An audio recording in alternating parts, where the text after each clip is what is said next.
我杀了你们！说，你受何人指派，竟敢当街闹事？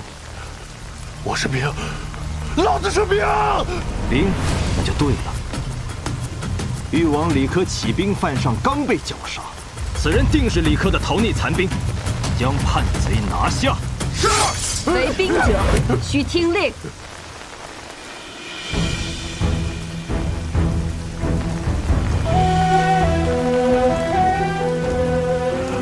你是谁？胡生，我乃大将军，你不认得了吗？将军，我不认识什么将军，我一直跟着吕帅呢。你的吕帅正在跟这些人作战，这些人你总该认识吧？华成辉我都认得，这帮硕大的狗杂种，杀了我们这么多兄弟！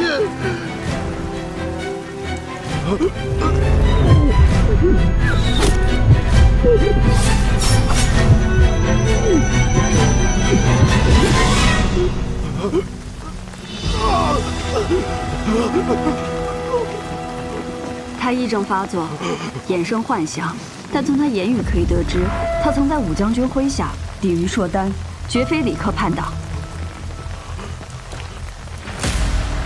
你又是谁？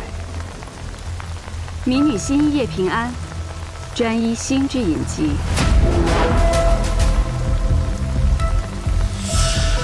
心仪。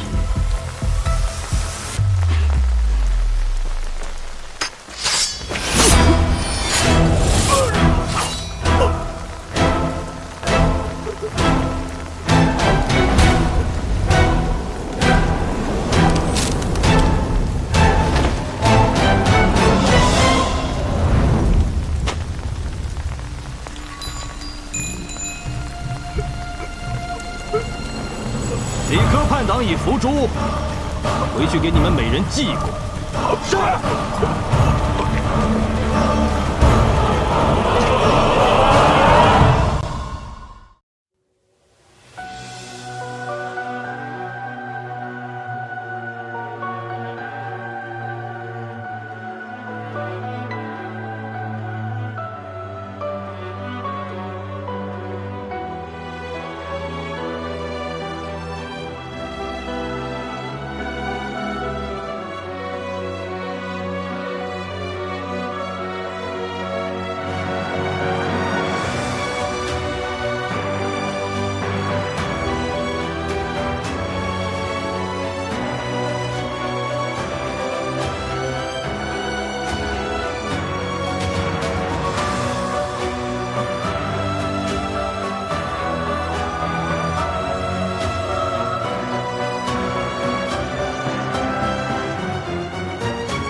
胡生战后神志受损，受惊后嚎叫、抽搐，一生幻想，将周围人视作敌军，有伤人倾向。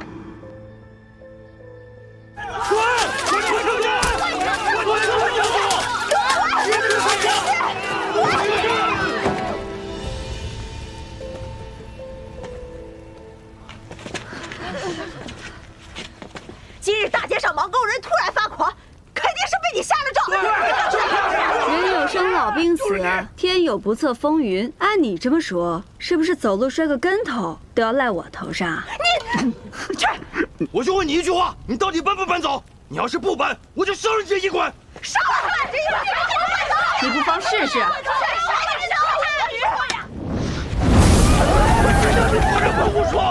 太吓人了！我倒数3声，你们所做过的噩梦，都会应验在自己的身上。3、2。巫女要下咒了，大家快跑！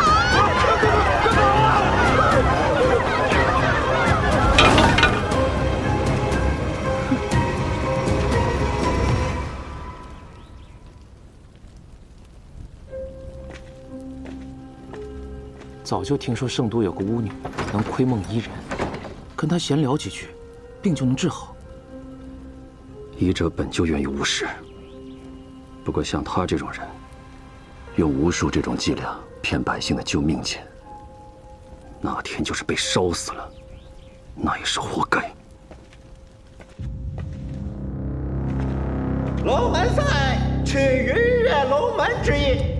参赛的盲公贱民都是些天生贱种，比起武来不惜命，只管以武取悦诸位贵人，不论死生。比试者各代表红白双方，胜者及其子女可摆脱贱疾，分得田地，重获新生。下面有请2位盲公双生兄弟一决高下。比试开始！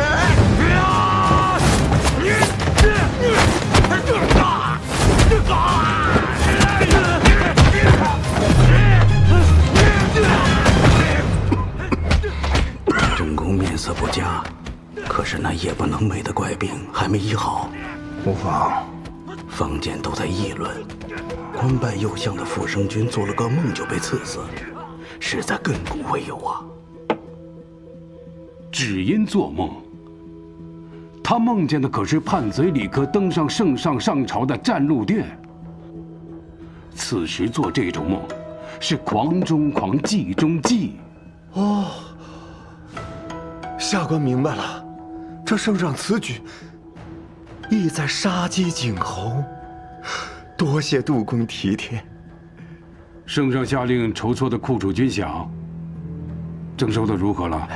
此次军饷共征得85000两，还有不到4日，便可运到圣都。下官报上去8万两。你行事小心些，别留下什么把柄。下官明白。行了，左补阙郑远近来身体如何？听说他患了一种夜不能寐的怪病，看了好些医师也未见好转。我压白的，我也压白的。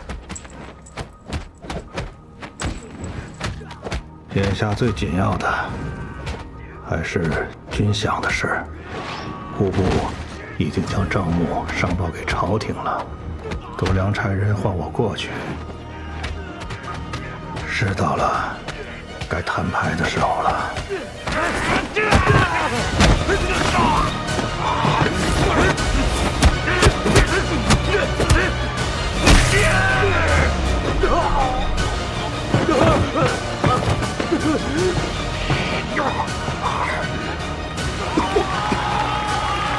没有个盲狗贱民！哎，还是双生兄弟打得有看头。没打死啊，可惜了。恭喜红方获胜，就此脱离剑劫，分得田地。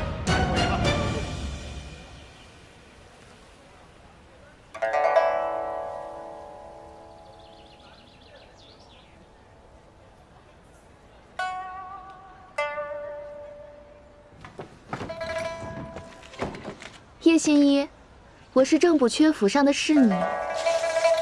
叶新一，郑补阙邀你到府上做客。今日不问诊，改日再来吧。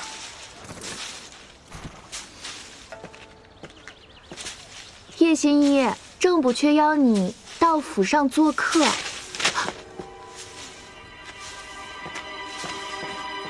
叶新一，郑补阙邀你到他府上去。你怎么？哟，原来你这只鹦鹉除了说那几个字，还会说别的呀？都这个时辰了，还要去府上，这价钱嘛……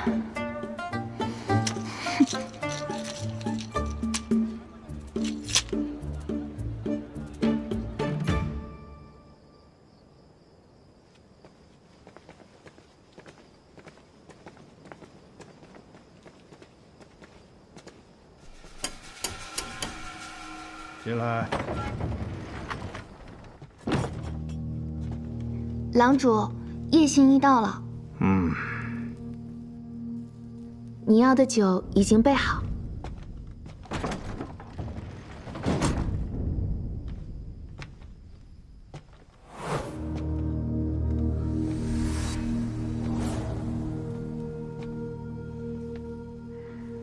正宫有几日未能入眠了？半月，一闭眼就醒来。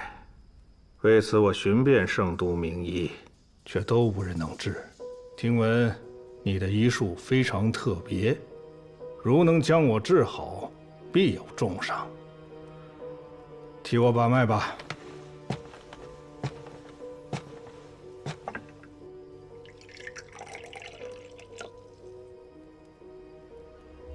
我医病，不观色，不问症，不切脉，只窥梦而已。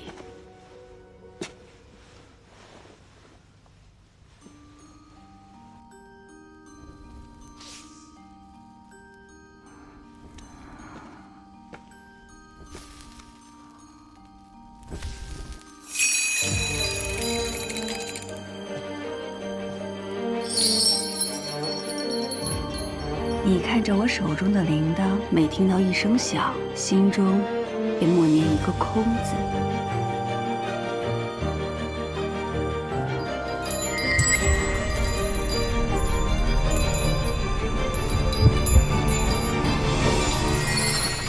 若没我带你进京，你个小小的事业怎么能坐到总捕圈的位置上？是不是手里有我什么把柄？督公饶命啊！啊！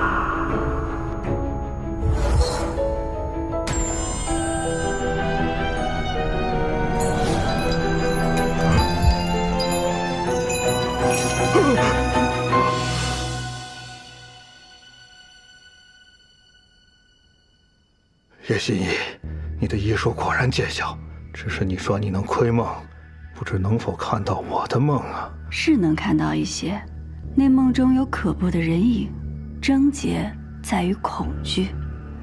你在怕什么？你可能看到人影的容貌。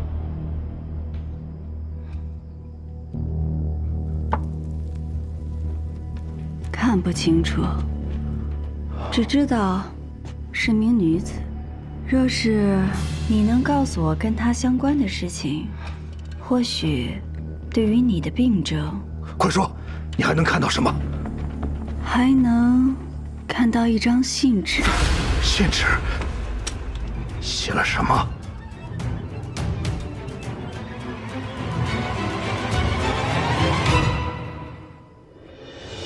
梦境杂乱无序，画面一闪而过，什么都看不清楚。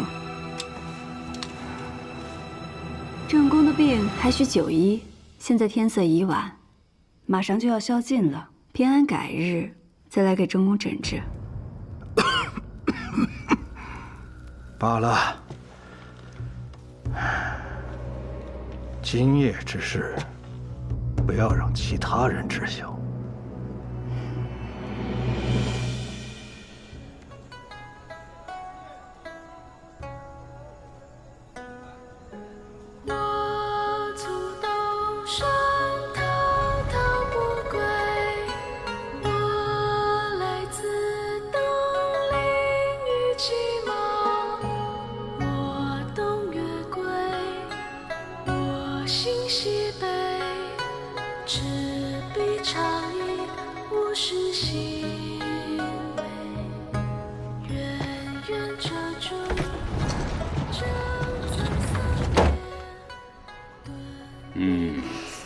你这万国香不愧是圣都第一酒坊，在马上。杜郎中，可否借一步说话？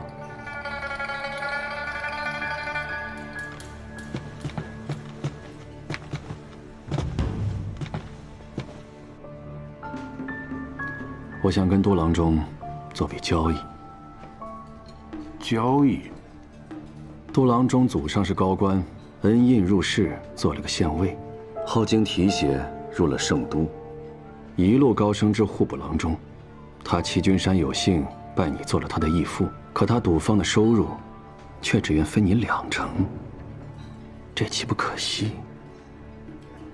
对我了解不少啊。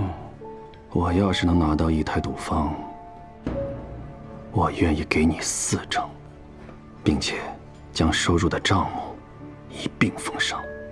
真是听君一席话，如听屁话。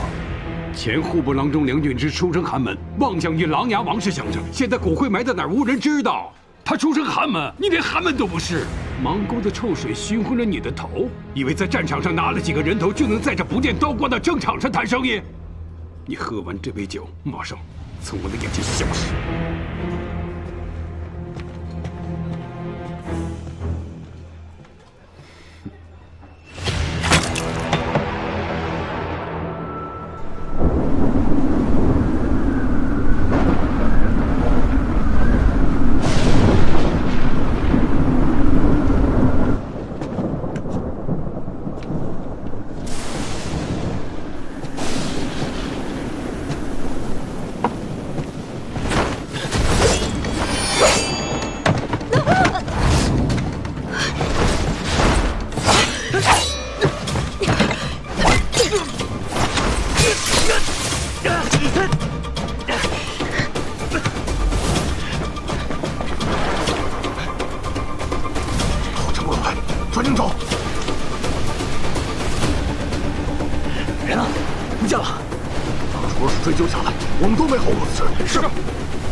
郑公为何派人追杀我？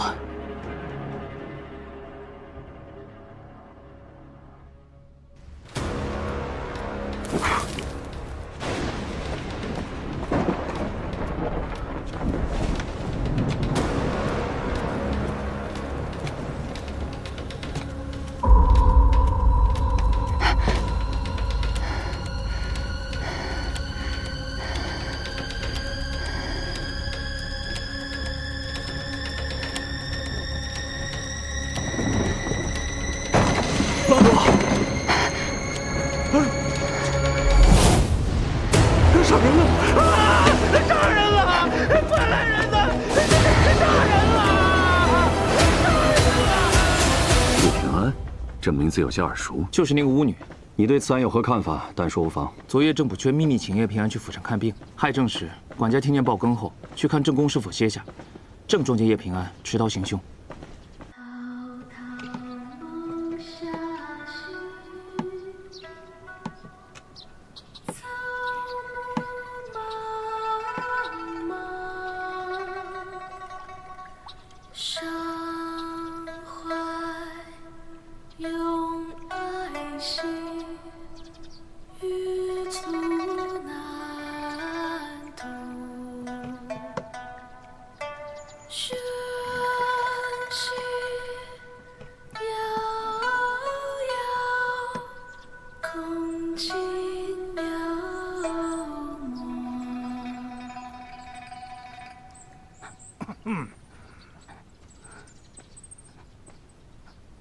我阿娘还在家等我，你不是说我唱完曲就放我回去吗？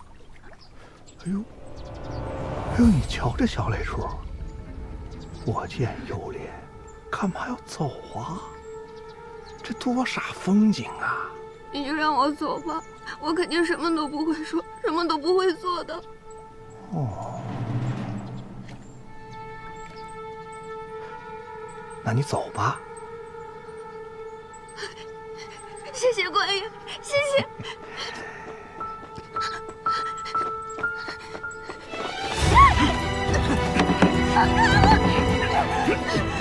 师爷辛苦了。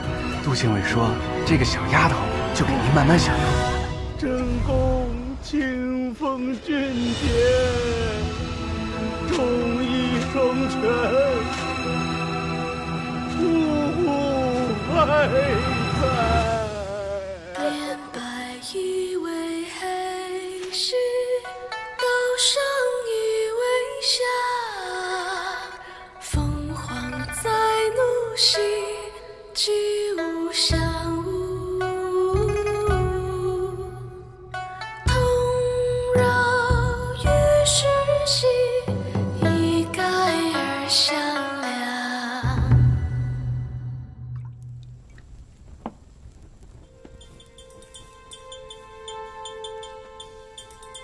我今夜一路跟着曾轩出府，最后一次见到他是在长乐街，都怪我盯梢时被他发现了，让他把我给甩掉了。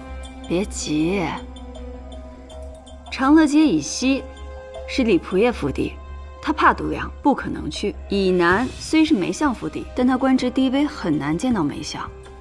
还有就是袁绍成府邸，谁人不知袁嗣成为父党派，杜良又一向瞧不起出身卑贱之人。若你是曾轩，你会去哪里？他钻进了袁府，所以我们只要在外面等他出来便好。没错。好了，胎记擦干净了。这下好了，他们到处找，脖子上有胎记的新袄，可只能到梦里找了。对了，圣上对你态度如何呀？你不知道，今日你面圣时啊，我一直在给你卜卦。姑母，放心吧，在他们眼里，我嘛就是一个被冤枉了的倒霉蛋。谁能想到我才是做局之人？那你还得万分谨慎。如今郑源一死，闹得满城风雨，这城里的百姓对你啊，那是又憎又怕。这第一颗棋既然已经下了，就必须要下到终局。杜良贪摸的那5000两军饷，上面有印记，他一定会找地方熔掉重铸。黑市那里有没有什么消息？你看，老鬼帮我们画了张地图，杜良的熔银厂就在东郊10里山坳处。熔银厂是我们敲定杜良罪证的关键。姑母，你联系鬼叔，安排人手盯住。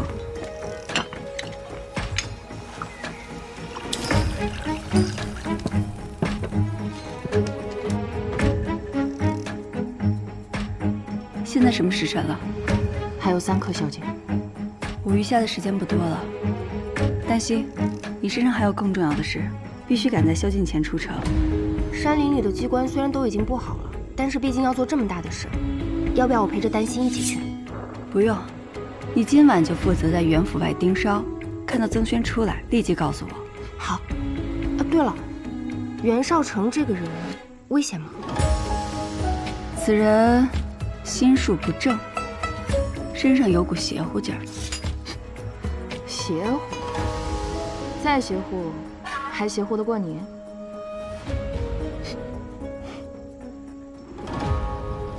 杜公，曾轩已死，这封信一烧，你便可安心了。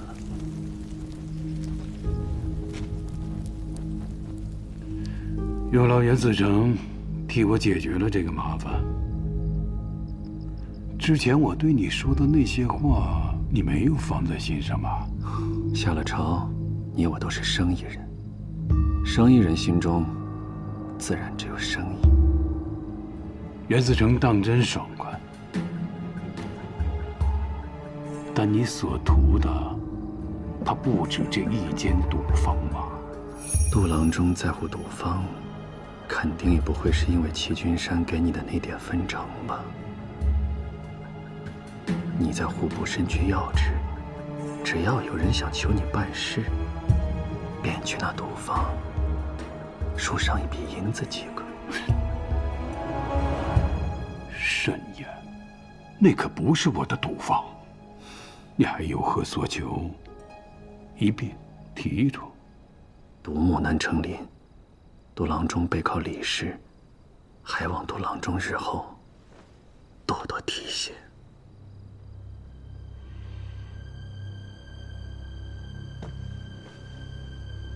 赌坊给你了，我身边就缺你这样的义子。多谢杜郎中抬爱，不过义子的名分，我就不和齐君山争了吧。不过眼下，郑源的死还是得有个交代。那个元凶叶平安，你怎么看？我虽碍于圣意，不得不与他一起办案，不过也因此行事倒是变得更方便了。他想借更夫去寻找线索，不过被我借故阻止了。此人狡猾，绝不会轻易放弃。依下观看，需斩草除根。少城先行告退。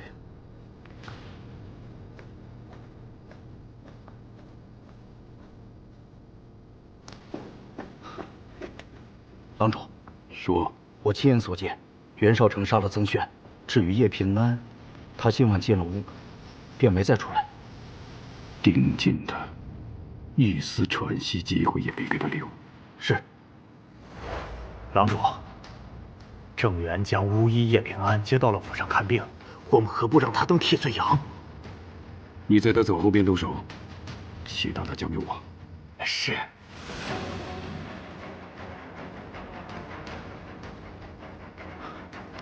郎主，在叶平安离府后跟着他，确保他别遇上任何人。在子出时，再将他赶回政府，然后秘密报告他行凶。还有，让更夫万万不是对交报害朕。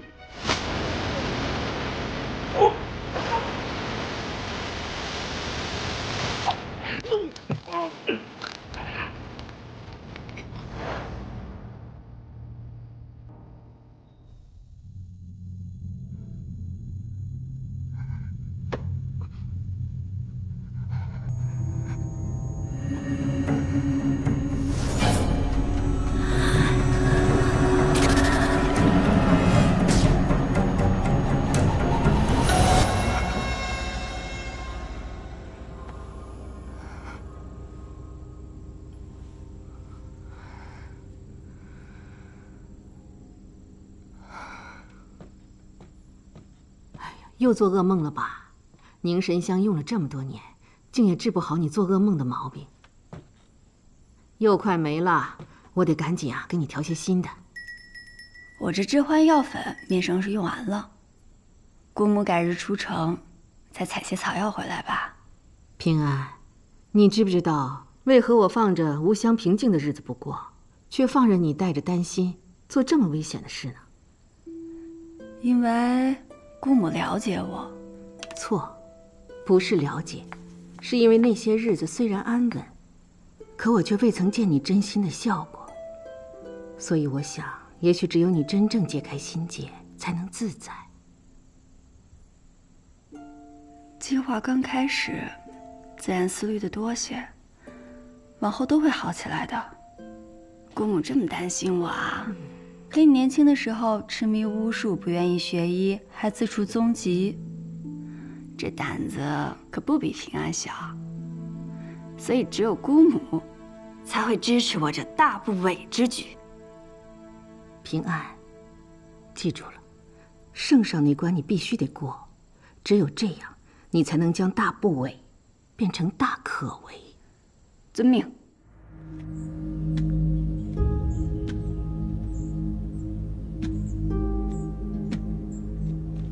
姑母，平安，袁绍成把曾轩给杀了。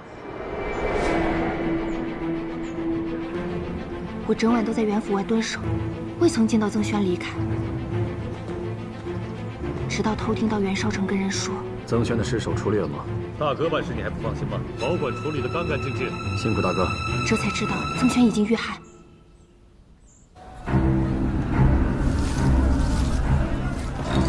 今天就是背叛，都让他赢了。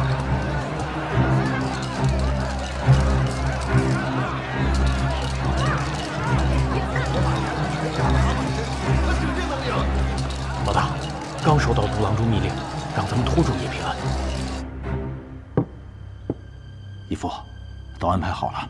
人哪儿找的？有谱吗？信得过。这个锅呀是个旱棉，一点就炸，到时候闹大了，宵禁之前，叶平安入不了宫，就死定了。国义，好样的！给我走！诸位，我今天就是要替天行道，惩治凶手啊！就是他，咒死了我看病的外甥！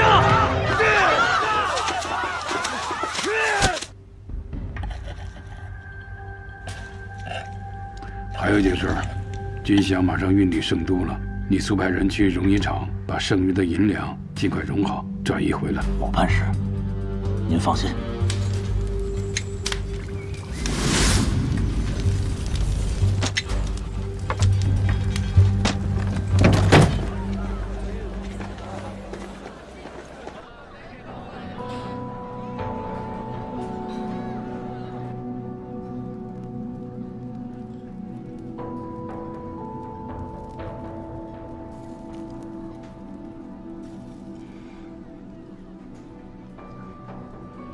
你是说，那新一今日有难？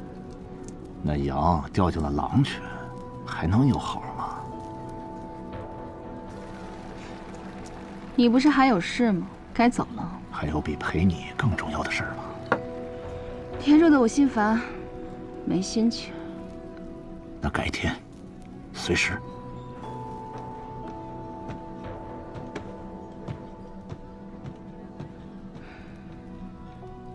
月儿，去找海尚书，告诉他，安心馆有骚乱伤人，梁官当管。是。海公，月儿，你怎么来了？安心馆有人聚众闹事。郎主，这事该公协管，你不好插手吧？民生事大。你去给公谢送口信，我先过去看看。别在这胡闹了！大家都静一静，大家都冷静冷静。有什么事情啊，尽管跟我讲，我替大家做主，好不好啊？好。这个巫女，她用巫术咒死了别人的外甥。你有人证吗？有啊。人呢？既然没有人证的话，那大家就都散了吧，啊，都散了吧。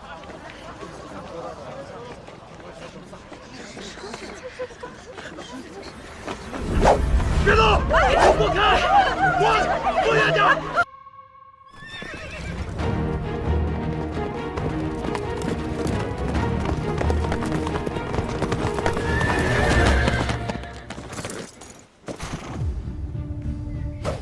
袁司城来了，是不是好奇怎么我也在这儿？立功近来颇得圣心，圣上重视军饷案，让立功前来协同办案，不足为奇。谁有那么大能耐，连军饷都敢动？我看是家贼难防，有人监守自盗，不如先把押送军饷的人用刑招待一番。立功刀尖对内的功夫，向来是一流的。我还有个功夫，就是鼻子灵。谁身上有问题，我一准能闻出来。那你来闻闻我。有酒香、檀香、薄荷香，却没有女人香。你就是押运官？是。军饷失踪之前发生过什么可疑的事情没有？一路过来，倒没什么可疑的，啊，只是在途经通泉县时，听到县里的小孩都在传唱一首童谣。什么童谣？月路行，多冤魂，遇事遇百鬼，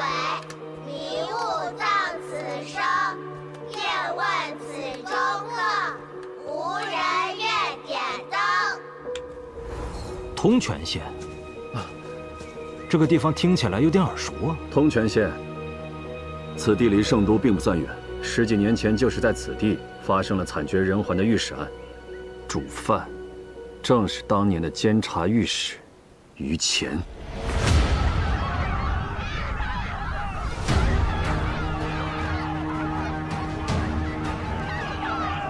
经查，前监察御史于乾贪赃枉法，纵火杀人，人证物证俱全，杀了他，罪大恶极。今判于乾及家眷共37口，斩刑。行刑。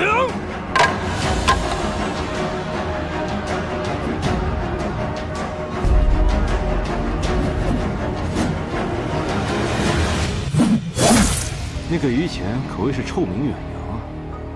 他为了抹除奸淫民女的罪证，杀了不少人灭口。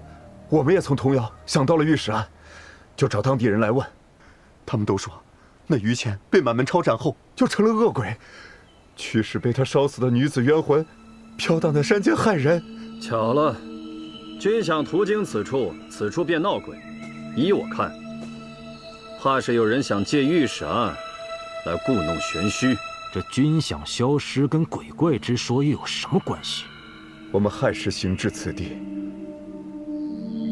山中忽然起了大雾。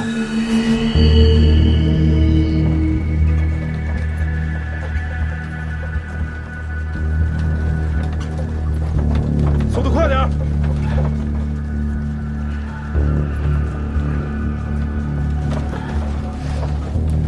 这雾怎么越来越大了？不会真的跟那童谣说的一样吧？不要相信那些无稽之谈，都给我打起精神来，继续走！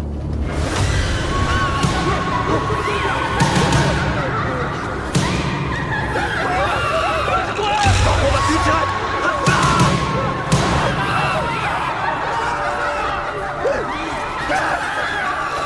我们不知怎么回事就晕倒了。我们醒来的时候，军饷连头押运车都不见了。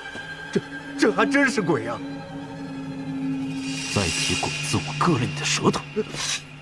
押运队在亥时昏迷，寅时左右醒来，这中间不过几个时辰，所以贼人肯定还来不及抹去痕迹。顺着车辙往前搜。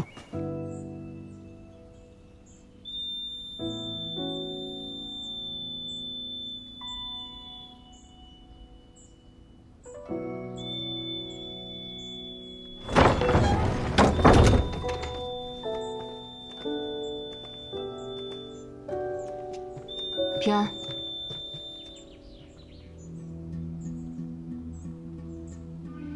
平安，他是谁？是故人，和我们一样。放轻松点儿，你们很快就会熟悉我的。想不到兜兜转转这么多年，还能在圣都遇到御史案的同命人。日后霓裳就是自己人了，他将参与到我们的行动。那你们跟我讲讲，是如何相遇的？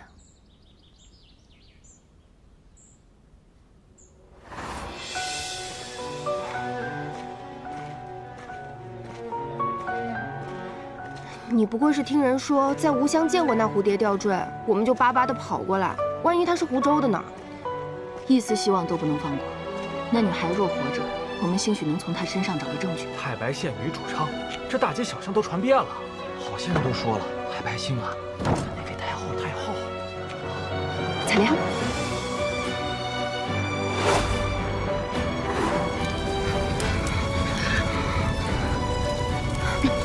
走那边。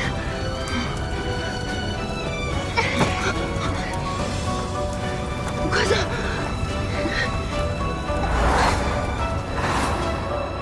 就是那个蝴蝶吊坠。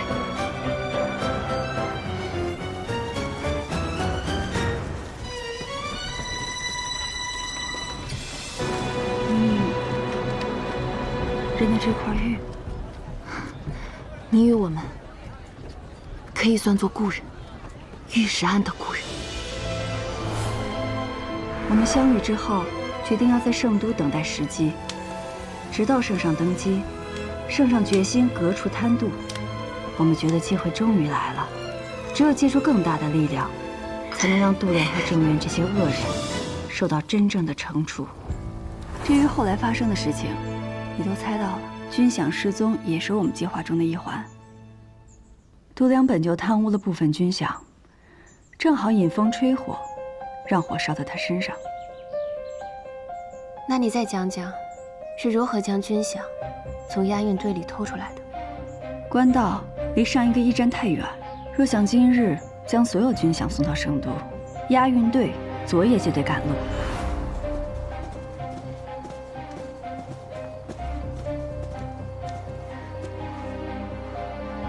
这几日山间必起大雾，遂天使。采莲熟悉山中的风势，他将迷烟混进雾里，押运队很快被迷晕。我们的人藏在山中，不会被任何人发现。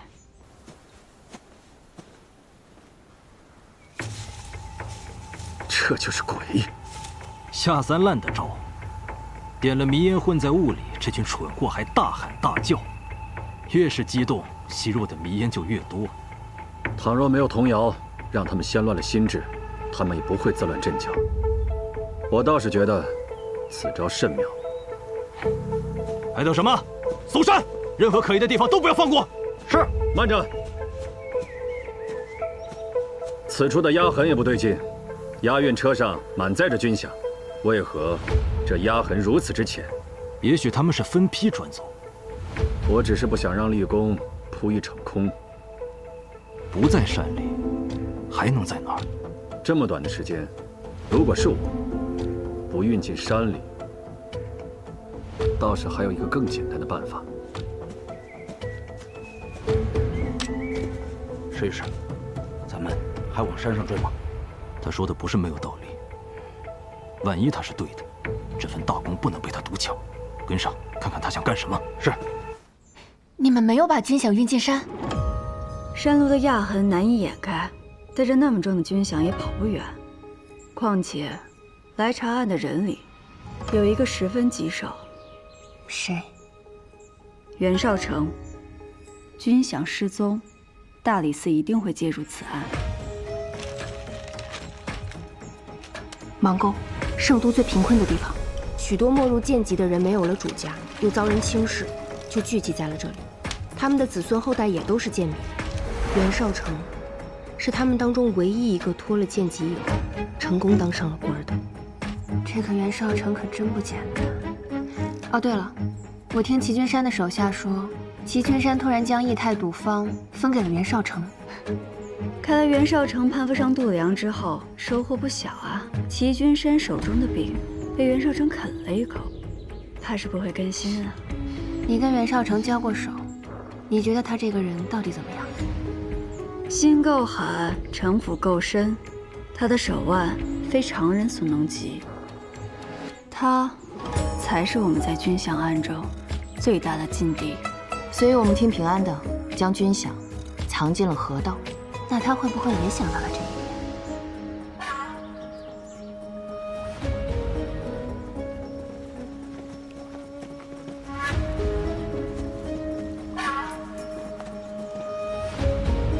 把军饷倒进河里，真亏你想得出来。反其道而行之，将军饷藏在河里，这才是最安全的。文宇，你把船夫召来，让所有人沿河仔细搜查。是。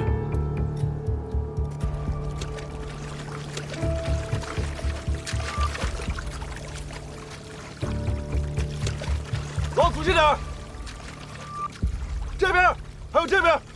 外人都说你不依附李氏，也不依附武氏，可人就像这水流，变化无常。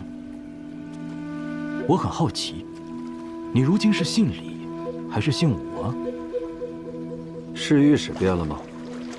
我是靠圣上提携才有如今的地位，我为圣上披肝沥血，当然只忠于圣上。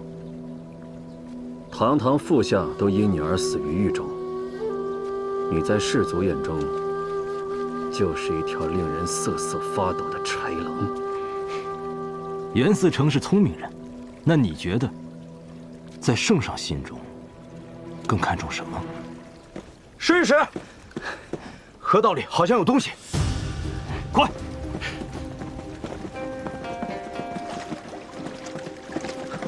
试一试。你看那儿。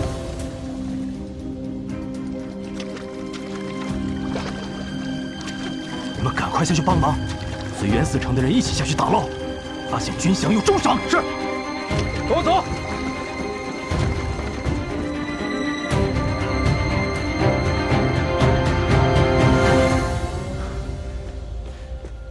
侍御史，没有发现军饷，河底反光的都是淤泥。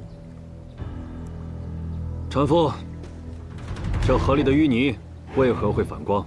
官爷，我们经常在河里跑船，这条河的上游有矿，所以河中有这等景观并不稀奇。哈哈哈哈哈哈！我怎么就信了你的邪？在这里浪费这么长时间，最后他们跑得没影影了。袁绍成，我现在怀疑你跟他们是一伙的。侍御史，慎言。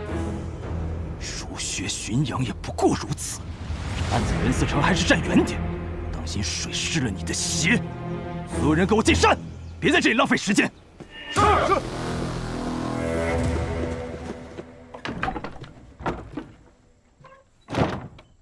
我去打探过了，现在负责军饷案的除了袁绍成，还有酷吏厉俊。厉俊为了往上爬，可以出卖任何人，他可是条疯狗。之前你让我们在淤泥上撒云母的时候，我还在想，为什么要这么麻烦？原来你是故意要让袁绍成栽跟头，这样他就不会一直盯着那条河道了。还有，如今战事虽歇，但仍要抓紧时间，尽快完成计划，让朝廷收回军饷。如果真将军饷藏进山里，反而不好办了，所以只能另寻他法。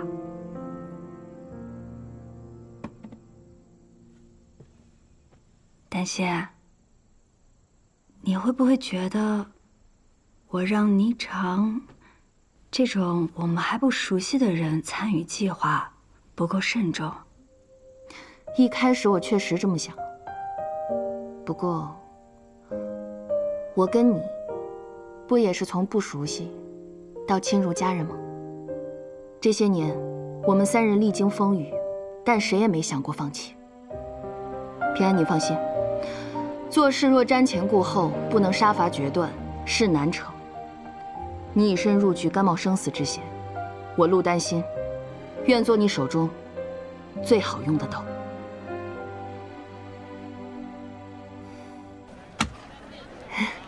这块肉也太大了，我要不了那么多，再切一半吧。好。我是想要你切一块大的，一块小的，我要小的那一块。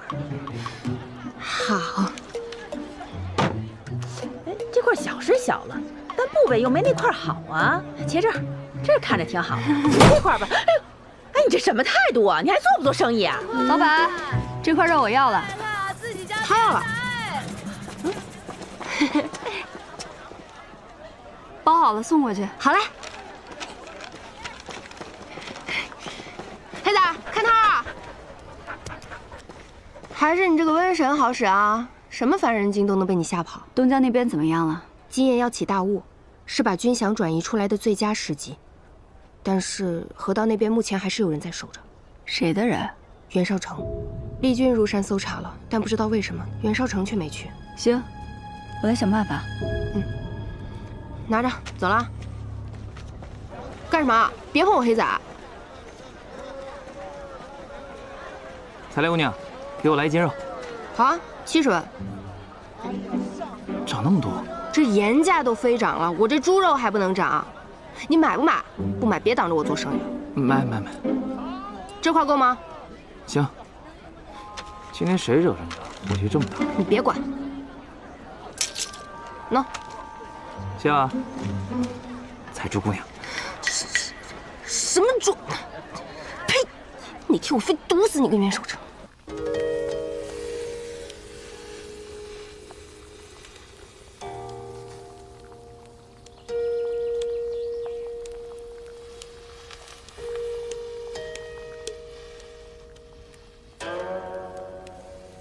姑母，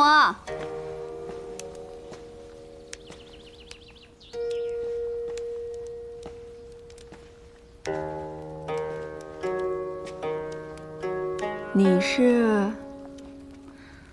真没想到，你这医馆的陈设还挺别致，就是和四周相邻的铺面有些格格不入。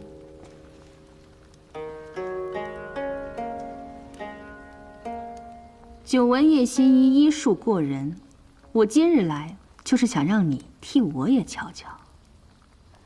那你这边请。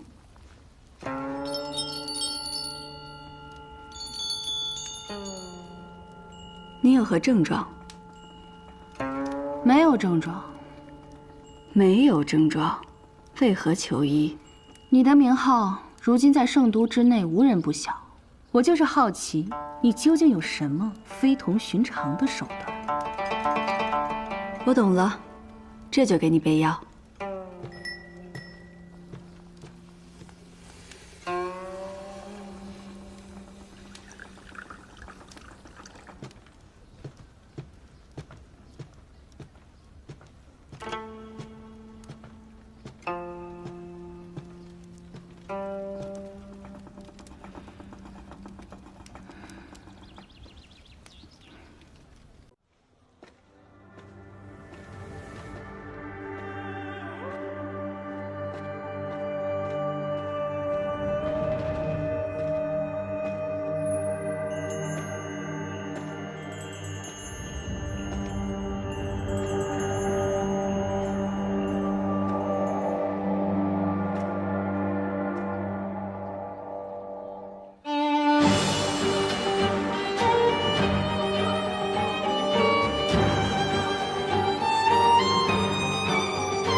君想，齐君山今日砸毒坊，为的就是这个。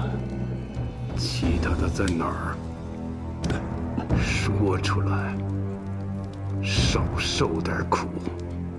毒公今日私下审我，是觉得能从我这儿捞功，还是觉得你口袋里囊无千两，不满足你的胃口？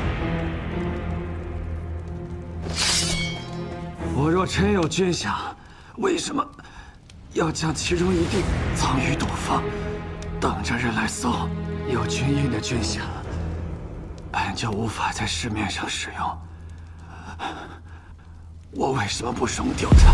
那这军饷现在谁都找不到，怎么偏偏你手上有？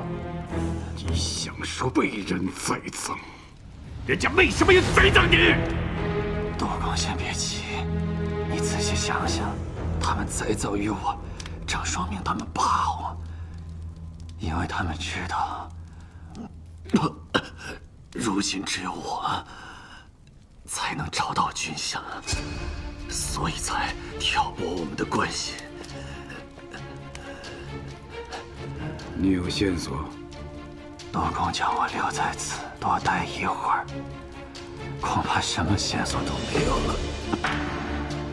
那像你说的那样，他们这么看重你，我给你几天，5日足矣。今日的教训很深刻，何况我也无路可走，只是希望有朝一日杜公升至侍郎，能少待着我点。算你小子聪明，识物。只是还有一事，还望杜公告知：齐君山是怎么知道我毒坊里就一定会有军饷呢？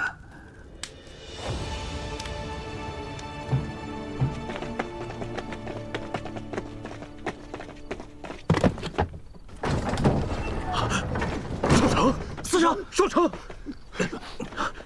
这谁干的？快，搭把手！来了，闪开，闪开，水来了！围这么紧干嘛？还让不让人喘气？闪开！别瞎嚷嚷，死不了。少长，认真点儿。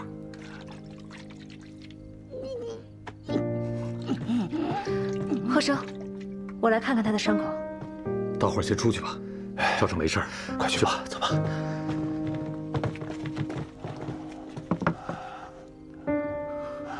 说吧，谁干的？杜良。杜良，他不是跟你合作吗？这老狗怎么还对你下手了？合作，互相利用罢了。终有一日，我会让他付出代价。七郡山，他敢下手玩阴他，这口恶气绝对不能这么算了。这伤口虽然不大，但也颇深。你们若还是想要找人报仇，也要先掂量好自己的斤两。都什么时候了，还说这种风凉话？你弟弟不拿齐君山的赌方，不跟杜良那种人牵扯不清，怎么会闹成这副样子？我，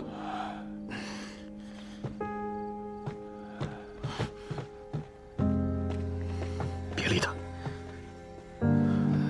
齐君山那头，你一定不要冲动行事。我们还没到和他撕破脸的时候，快去看看嫂子吧。我们是文宇，照顾好他。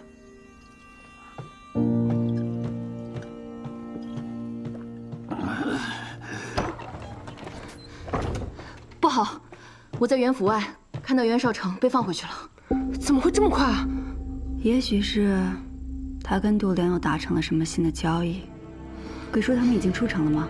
对，让鬼叔回来吧，今晚动不了了。那军饷怎么办？机会可以再找，现在最重要的是不能露出任何马脚。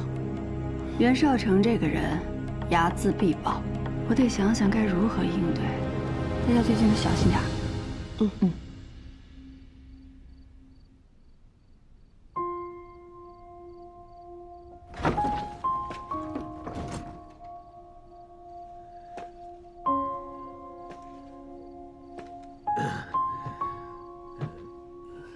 怎么还把喜服拿出来了？你们两个上战场那几年，我跟自己说，如果你活着回来，我就穿上喜服嫁给你；如果你死了，我就穿上丧服去接你的尸骨。我这不是好好的活着回来了吗？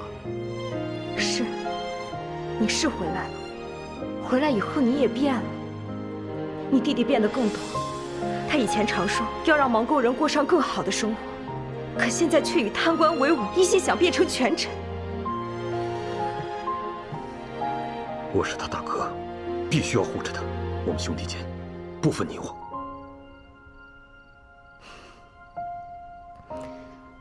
行，你兄弟我不管。倘若有一天你像他那样回来，我不会为你掉一滴泪。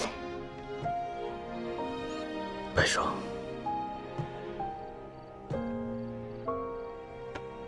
相信我。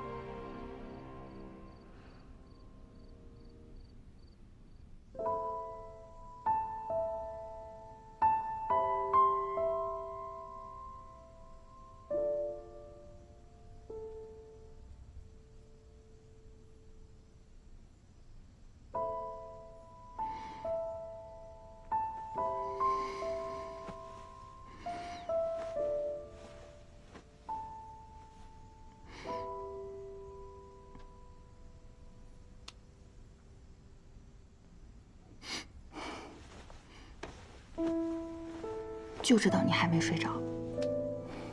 我以前睡不着的时候，阿娘就这样牵着我，让我安心。不一会儿我就睡着了。认识这么久，第一次听你提起家人。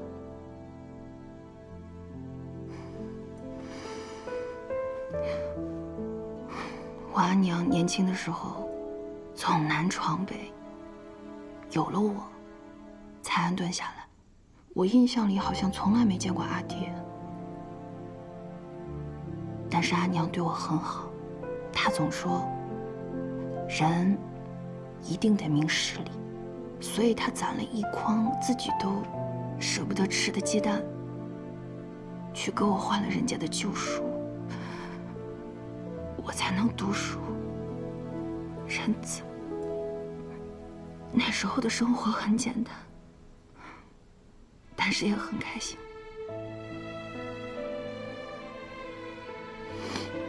后来我阿娘就病了，我上山去给她采草药。我走的时候，阿娘还冲我笑了一下，她还冲我笑了一下。我真的不知道那是最后一面。不说了，怎么又提起这些不开心的事了？今晚有我牵着，我保证，平安一定能睡个好觉。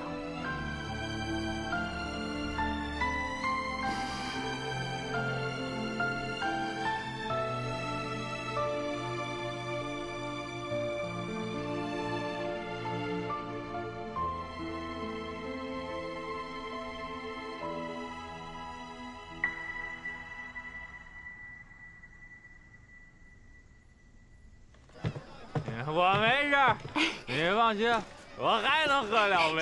是，我信。慢点啊！你明天我还来。行，我等你。你回去吧。行，慢点啊，慢点。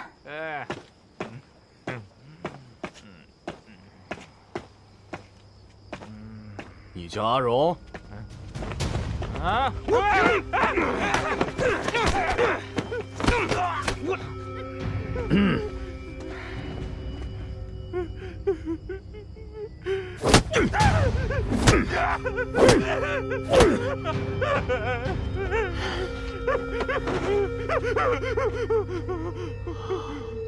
疼不疼？看把人打的。说吧，那张纸条从哪儿来的？我不知道，我真的不知道。不然我再帮你回忆一下。饶了我，别打了，别打了。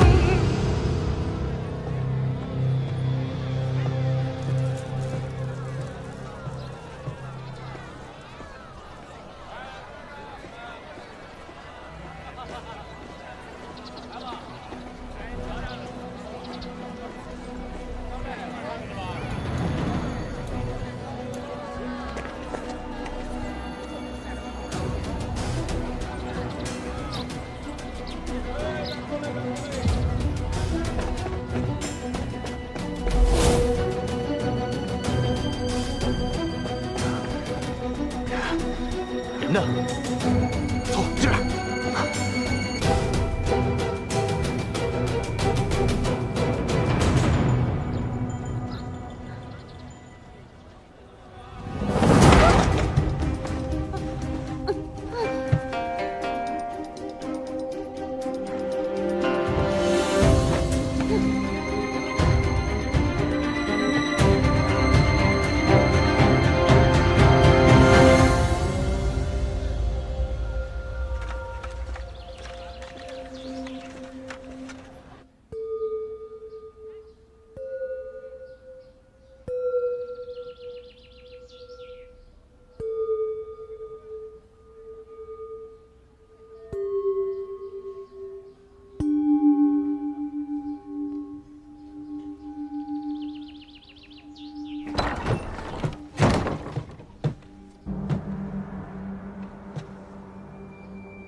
看来，你今日等的病人，恐怕是来不了了。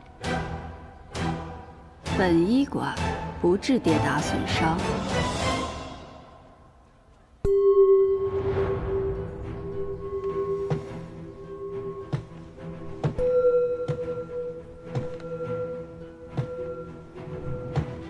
叶新一呀，叶新一，你可是给了我好大一个惊喜啊！万国乡有人知道军饷的下落，还巧了，那人恰好就是你要等的病人。原来袁思成是来我这儿治疑心病的。那我这病何药可医呀？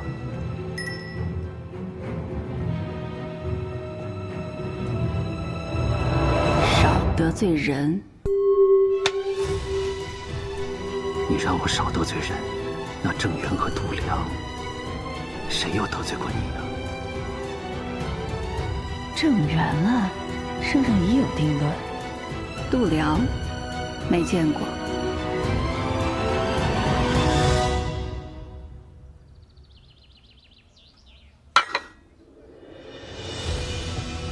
我还不曾问过叶新一，曾经在哪里生活？为何要来到这圣都呢？家在吴乡，后来四处游医，久闻圣都繁华，我又爱财，就来了。没去过通泉县？没有。好，那我换个问法。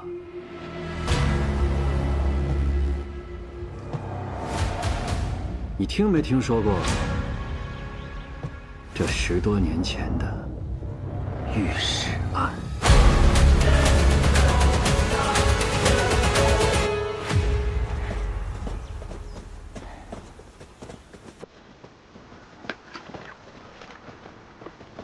试试，试试，属下在前面发现一个山洞，有生火做饭的痕迹。这个杂子，我一定让他们尝尝被御史的滋味。我走。是。御史案可是个大案，老百姓谁不知道啊？哼。那你对当年的监察御史于乾有什么看法？我能有什么看法？那于乾丧尽天良，他出身通泉县，虽在圣都做官，但经常回乡视察。直到有人告发他掳掠民女，还搜刮民财。为了掩盖罪证，他杀人放火，终究还是没逃过制裁，被满门抄斩，遗臭万年。袁嗣成怎么突然提起此案？我就是有一个大胆的猜想：当年通泉县卧虎藏龙，杜良和郑源此2人都是从通泉县被提拔起来的。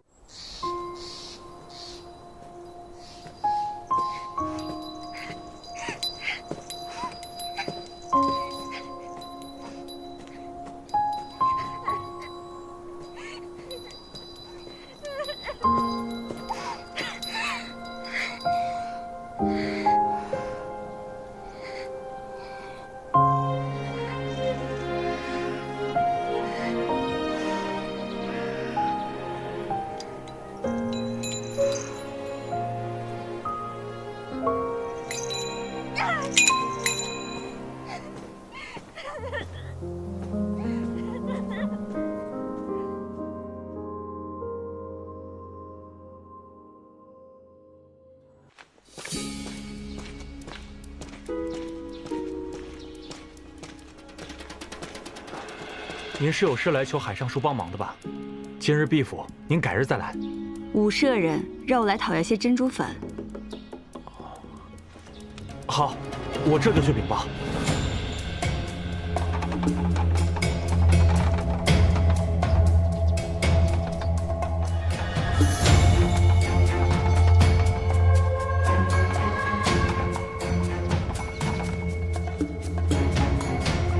请。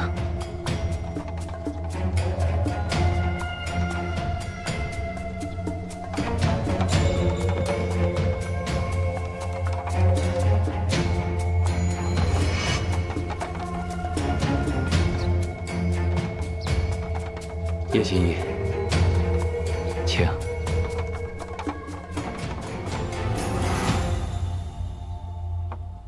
请。哦，海公。几日不见，如今该叫叶心使了。让海公见笑了，不过是个虚职。上次得海公相助，平安早就该来拜谢了。哎，为民做事之事，为官的本分而已。刚刚平安经过，看到是与舍妹海嫣有关。嫣儿啊，自小就和普通的孩子有所不同。有何不同？她不愿意说话，不喜欢出府，更不愿意见到外人。但是她倒是有一些作画的天赋，而且能够过目不忘。但因为多年前家中意外走水，嫣儿受到惊吓，性格比从前更加怪异。有术士听闻此事，跟家母说，嫣儿这是被妖物附身，所以家母坚持要术士每个月来府里驱妖。百善孝为先，我也只能答应啊。海公可否让我见见灵媒？海公放心，不管看到什么，平安都会守口如瓶。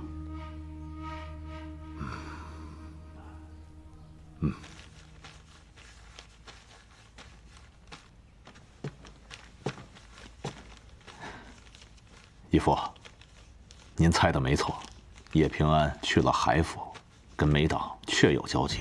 梅党与我李氏素来不睦，那封密函定是梅党给我下的套。若真如此，梅党手上既有我的把柄，我已经失了先机。对了，叶平安的姑母呢？我派人潜入了医馆，没有发现叶平安的姑母。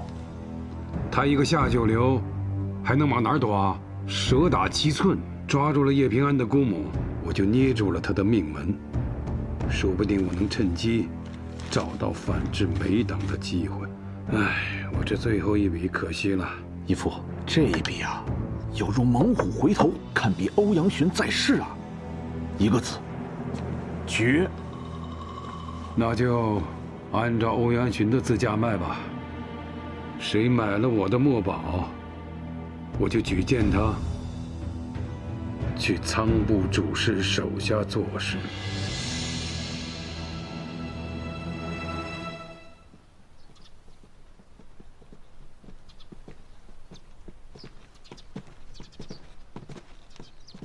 家母不许嫣儿作画，把笔墨都收走了。每次术士来，必定会把房门锁上，说是不让妖邪外逃。来，把门打开。可驱妖仪式还未结束。老夫人，打开。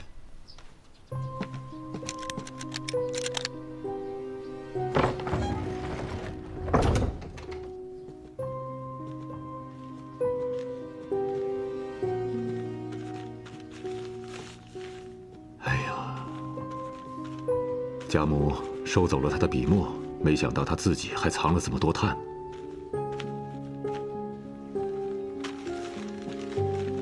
嫣儿。为兄带了个医师来看你。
没见过吧？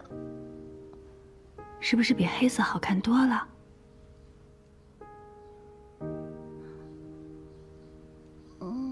来，我们来画画你阿娘，好不好？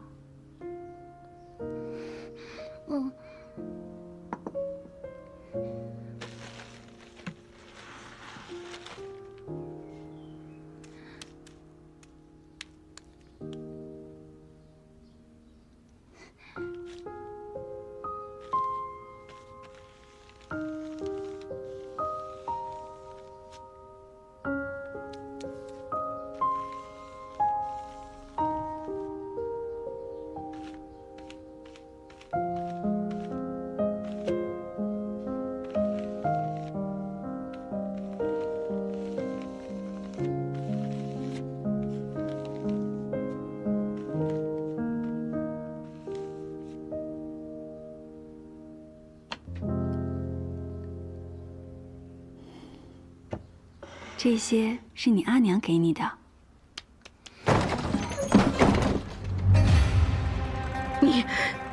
你怎么这么大胆？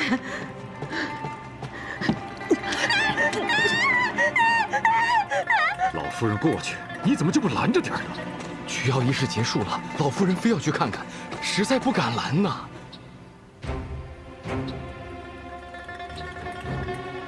你是何人？老夫人，我是叶平安，是那个下过狱的巫女。你们怎么能让这种人进来？要是我的嫣儿被他下了巫术，你们谁能担待得起呀？啊！娘，哎呦，娘，你别发火了。那平安就先告辞了，改日再来。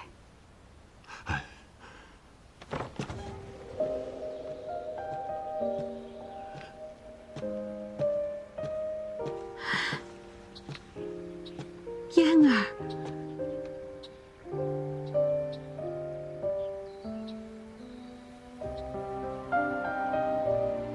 我的，当然是你的，谁给你的？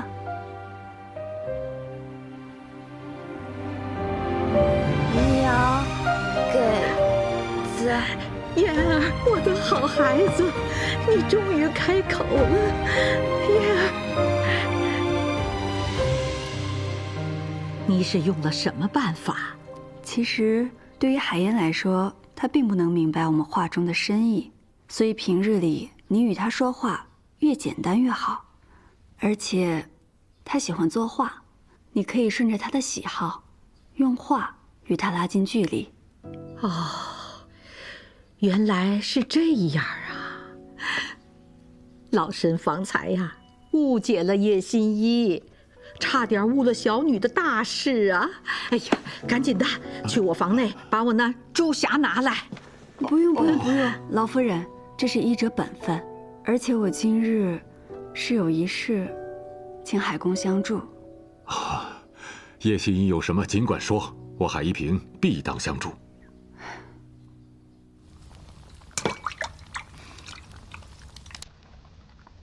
如你所说，这度量贪墨军饷实在可恶。没想到短短几日，你就查出了如此惊人的秘密。平安也不过是侥幸罢了。如今他已经熔掉了贪墨的5000两军饷，销毁了罪证，我该如何帮你？我是虚职，所以不便出面做此事。只要能够为民除害，我海一平义不容辞。那我向你引荐一个人。谁呀？查办军饷案的袁绍成。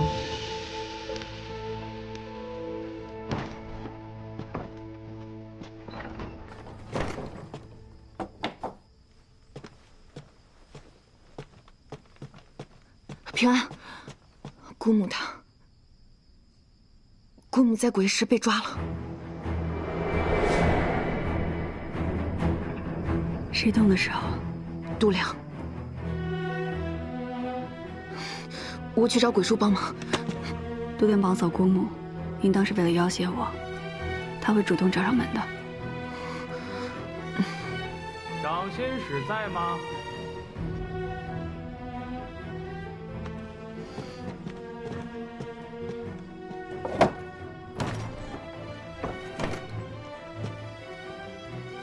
掌仙使，杜公想邀请你参加府上的夜宴，不知可否赏光啊？当然，我取件披风就来。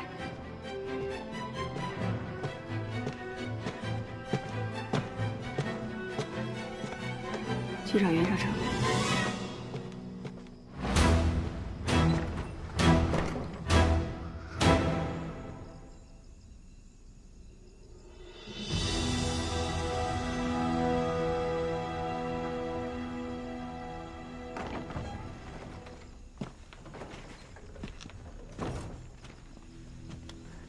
杜公，叶心使，杜某特在府内设宴，恭贺叶心使谋得官职。有劳杜公了，不知我姑母可安好？我自然会好生关照。吃完这顿饭，我就送你和你的姑母回去。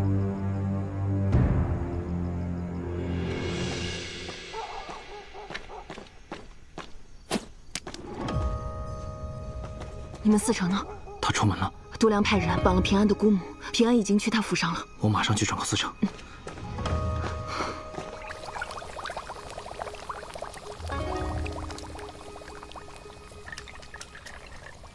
听说度量分了你一间赌坊，你应该进他的府门才对呀。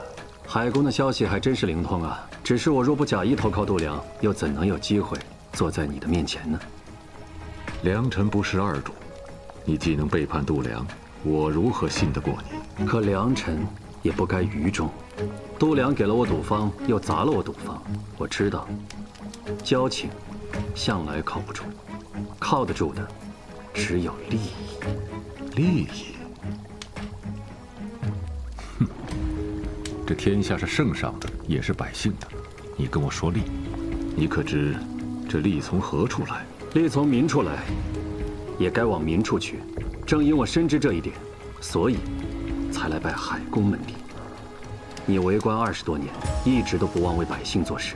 仅康州元年，你相助的民生之事就有100起，而他度量私自贪赃枉法之事，又何止100起？我帮没党，你帮我，这就是利民。好口舌。但是想利民，你可先得知道如何做官。你懂得为官之道吗？还望海公赐教。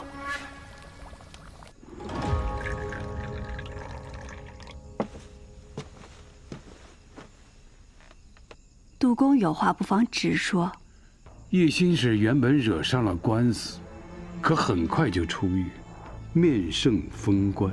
这一步登天的本事，不知背后是得了哪位高人的指点。我的命是圣上救的，官是圣上赐的。若说高人，也只有圣上这位高人。叶心使能夺得圣上欢心，不知可否对我指点一二？杜公啊，圣上的心思，岂是你我能揣测得了的？是多么唐突了！不敢，不敢。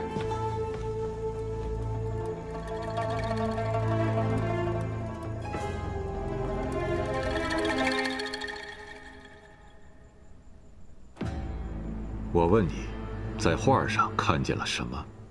万国来朝的圣像。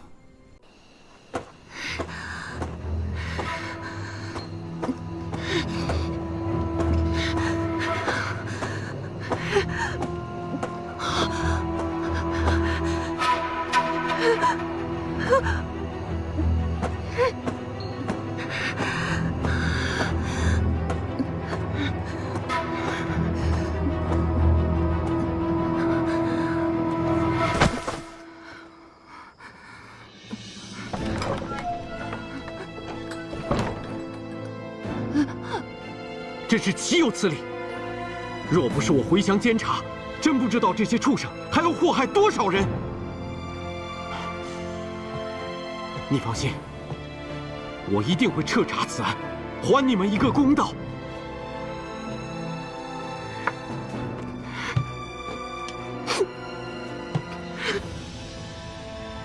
杜公，京城那位的意思是，让你对于谦动手。于谦这个犟骨头不听劝告，不给大家活路，那我就先把这根骨头给打折。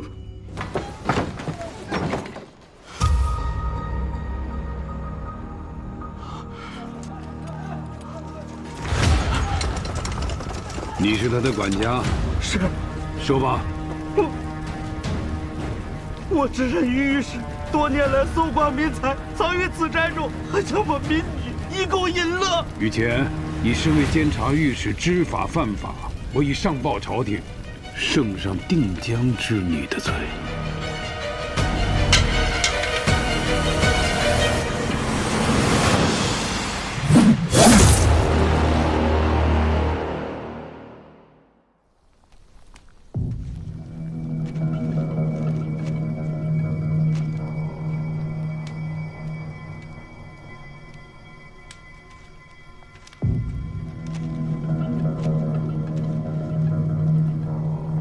瞧，这一点换为一撇，分毫之差，便是天上地下。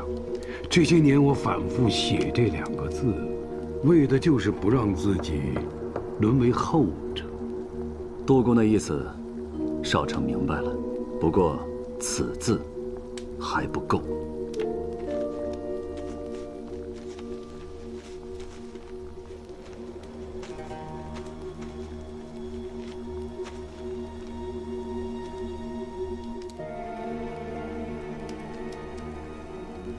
这个字方可取。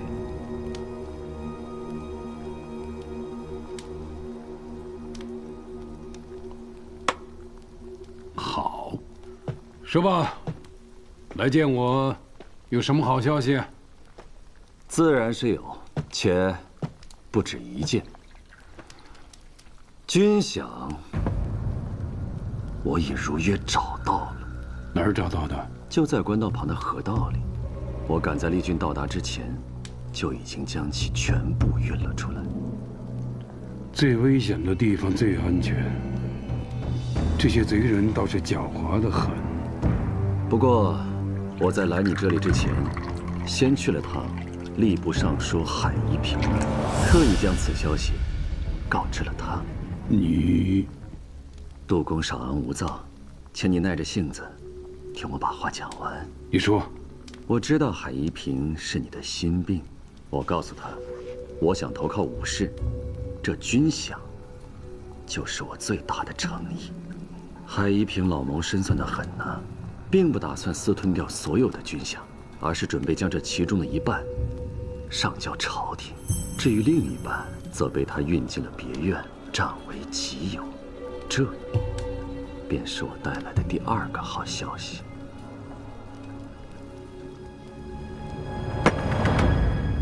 好你个袁绍成，此计甚妙，捉贼见赃。我不仅能助李氏除掉海一平这个眼中钉，还能将军饷。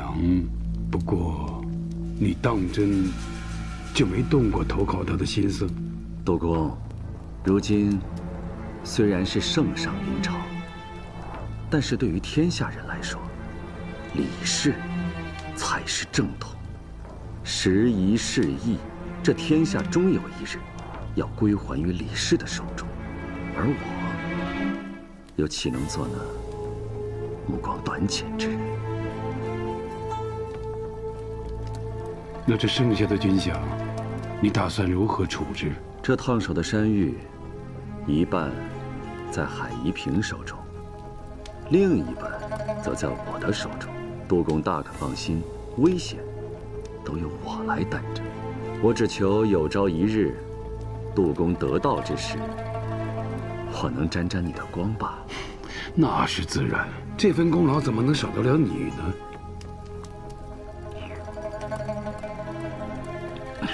除此以外，我还要齐君山手中一半的赌方。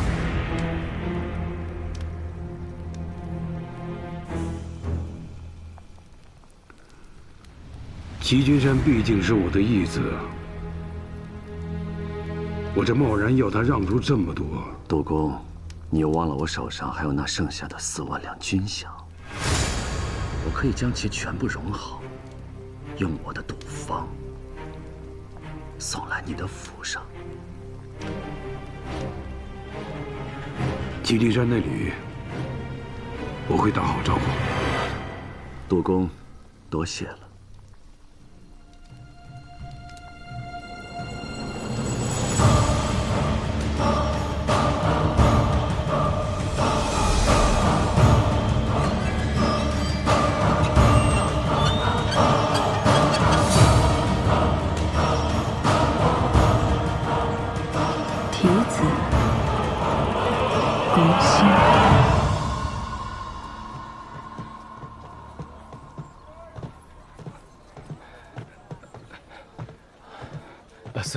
司长，哎，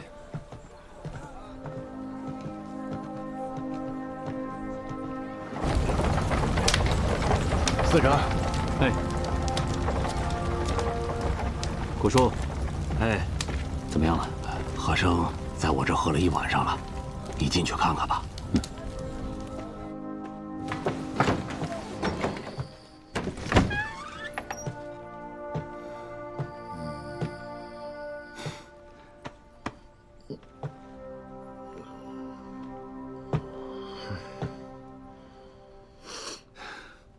怎么想起一个人跑这儿待着了？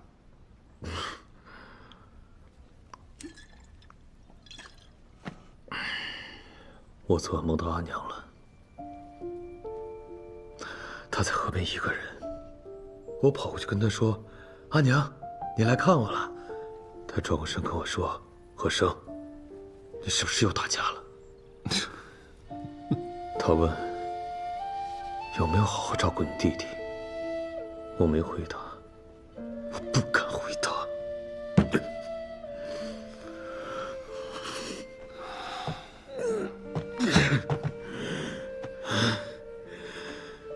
大哥，我好着呢。我们也都已经过上好日子了，从前那些糟糕的事，你别想了。最近好好休息休息。我要的不是休息。顾叔昨夜跟我聊了不少事，我才知道，你做的那些事，不像表面那样只是图权图利，你有你的抱负。可少成，我不想从古叔口中才能知道你的想法，我想你跟我交心，你明白吗？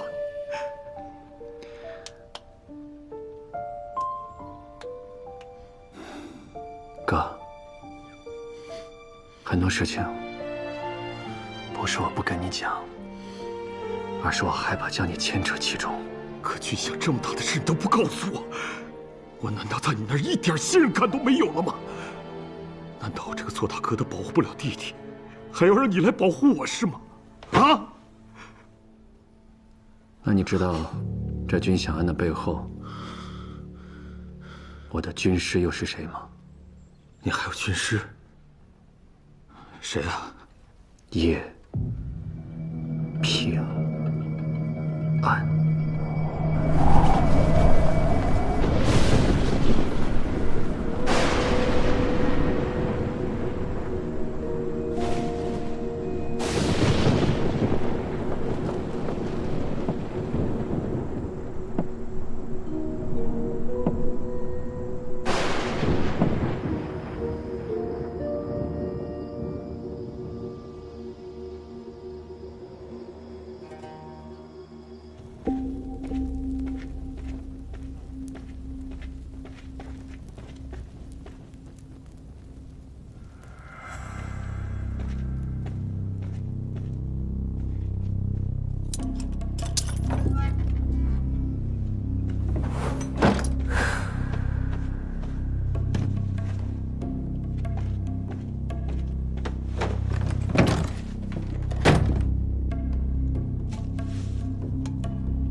郎主，确认过了，海夷平那处别院地窖中的确有印有军印的军饷。好了，你下去吧。是。我跟海夷平同朝多年，终究还是走到了这一步。军饷于是我暗报洛州长史，明日便可协同司法参军一起去收缴军饷。义父，我找人算过了，明天一杀戮。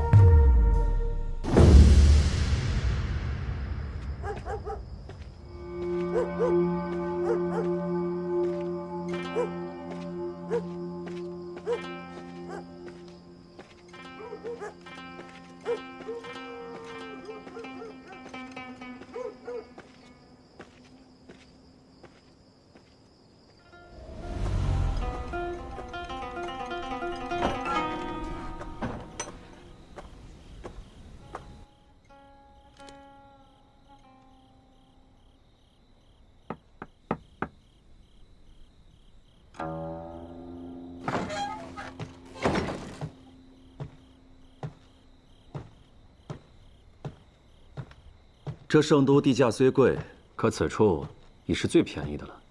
看看你租的这个宅子，没想到竟然如此寒酸。地价再便宜，袁4城不也只租得起一间宅院吗？就别50步笑100步了。这是什么？姑母给我调的凝神香，能助我入眠。别太担心你姑母了，我的人明日会将她救出。你的人负责好他们该负责的事就行，姑母的事，我让丹心来办。等事情都了了，你不想回吴乡吗？等事情了了，我就跟你分道扬镳了。问我在哪儿？怎么，舍不得我啊？少了一个像你这样亦敌亦友的人，难免有点不习惯。你心里藏着事儿，想告诉我什么？你不是能参透人心吗？那我不说，你应该也看得透。我又不是神仙，而且你比别人更难看透。我就当是你对我的褒赞了。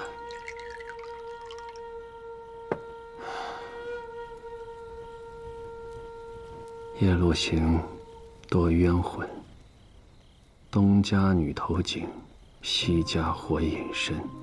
御史遇百鬼，迷雾葬此生。便问此中客，无人愿点灯。你说过，御史案背后还有其他人。那我想，度量之后你还会继续追查。怎么样？查到了什么人？我们此前只看到度量、郑源、齐君山，其他人都戴着面具，所以明日我要你先别动度量，留他与我独处。我要从他身上套出更多的消息。那万一套出来的人官位比度量还高，你可有想过会付出什么代价吗？在你决定争夺权力的时候，难道没想过要付出什么代价吗？和海公一起扳倒了度量，你便上了美党的船，站在了李氏的对立面。之后，你又要对付谁呢？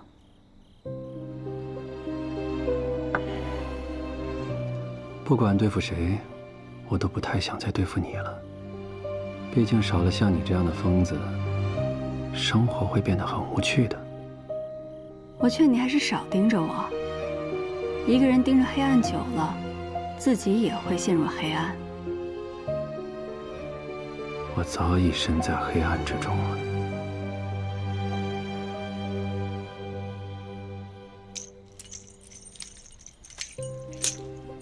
把这个放在枕头旁边，会睡得安稳些。这是什么？这是睡铃。它的铃声入耳后，能让人产生困意。试试就知道了。谢了。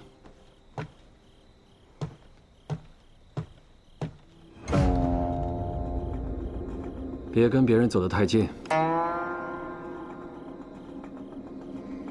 包括你吗？包括我。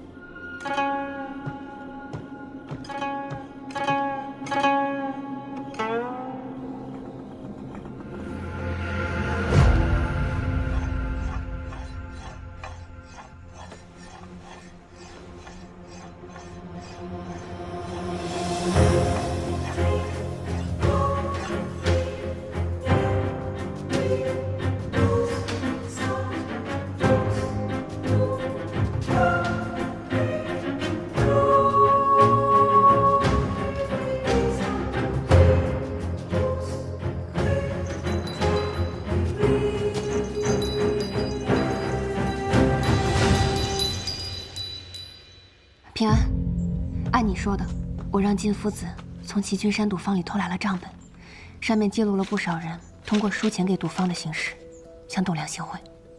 靳夫子有从齐君山手下那儿套出什么吗？他提到通泉县曾经跟随度量的亲信，入京后都相继得急症去世了，多半是知道的太多，被人灭了口。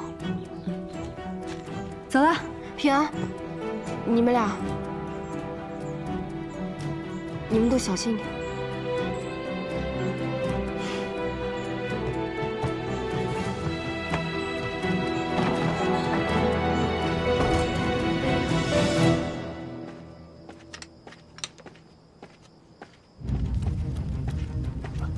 杜公，有劳参军了，职责所在而已。军饷也是户部之责。有人做着为民办事的表面功夫，其实却是贪得无厌的蛀虫，连军饷都敢私吞，这样的官，我度量第一个不饶的。今夜请诸位一同出见。听命差使。海公，出事了！哎呀，你怎么还在这喝茶呢？我收到消息，那度量不知为何跟司法参军一起带人正往你那别院去呢。今夜恐怕要出大事啊！需不需要我带人？着什么急呀？快坐，尝尝我新煮的茶。哎呀，你坐嘛。今夜啊，不管是流血还是死人，都与你我无关。你我只需好好品茶即可，懂吗？别院那边，当真不管了。当真。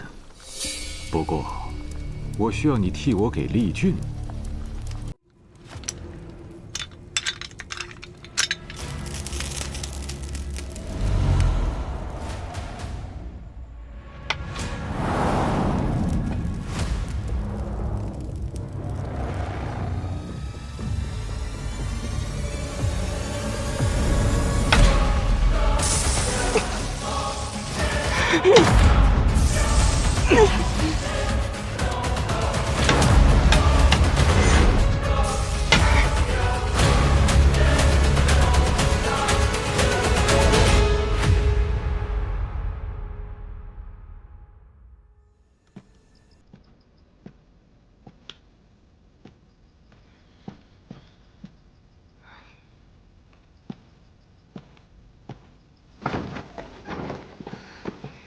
平安被下狱了，说他牵涉军饷案。哪个王八羔子走漏的风声？我怀疑是袁绍成之前平安设局，害他被度量拷打，看来是怀恨在心了。有这个可能，不过什么？如果是他，为什么现在还没有人来抓我？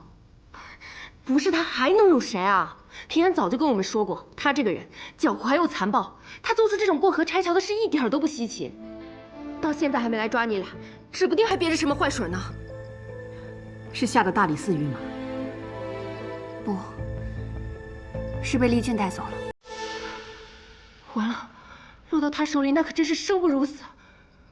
我现在就要去救平安。彩莲，不能自乱阵脚，先想办法。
我府中的酒啊，尚算平平。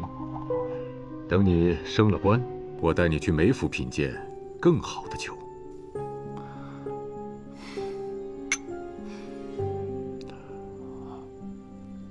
如今，我已在你的麾下，海公要是有什么话，不妨直言。我且问你，你和那个叶平安，到底是何关系？我与他相识不足半月，眼下只是奉旨一道办差，仅此而已。那就好。现在你正值升迁最关键的时刻，谁该帮，谁不该帮。你是个聪明人，我的话到这儿就足够了。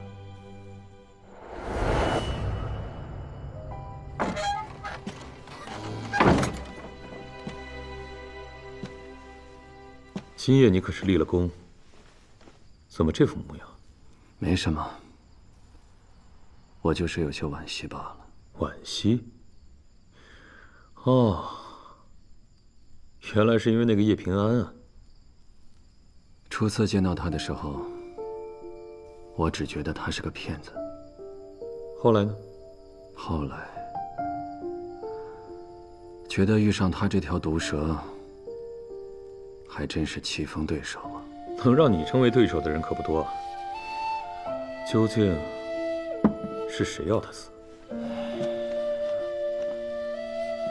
你不说我也知道，是海一平吧？你不用这么看着我，能让你左右权衡的，眼下只剩下这位海尚书了。平时我只是懒得动脑子，你以为我真傻？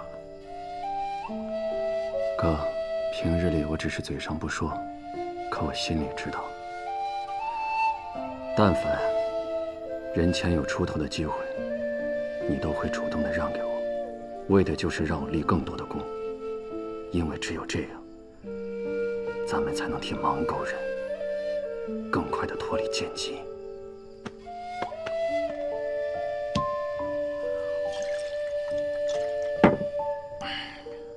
我知道你从来不是感情用事的人，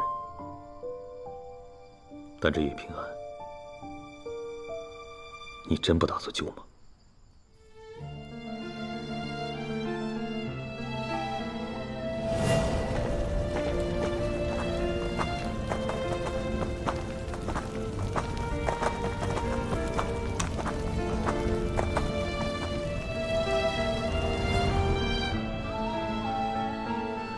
既然还犹豫，不如让老天做个决定。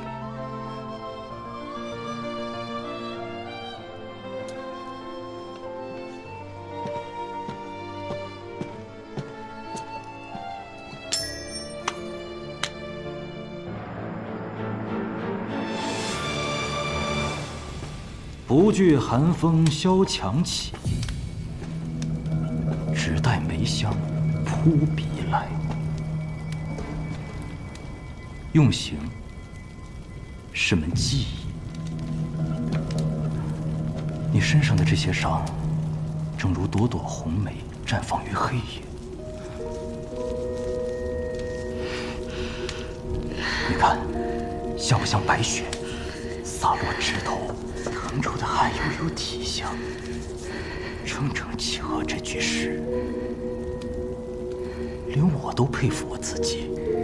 立功深谙，原来这么喜欢玩花把式。说说吧，军饷莫名失踪，背后究竟是怎么回事？又是谁指使你犯下这弥天大罪？那个幕后主使，今晚不就在那儿吗？你指的是袁嗣？当然是度量。军饷在他府上，我也在他府上。若军饷是我盗的，便是受他指使，他才是主谋。把一切推给一个死人，你觉得我会信吗？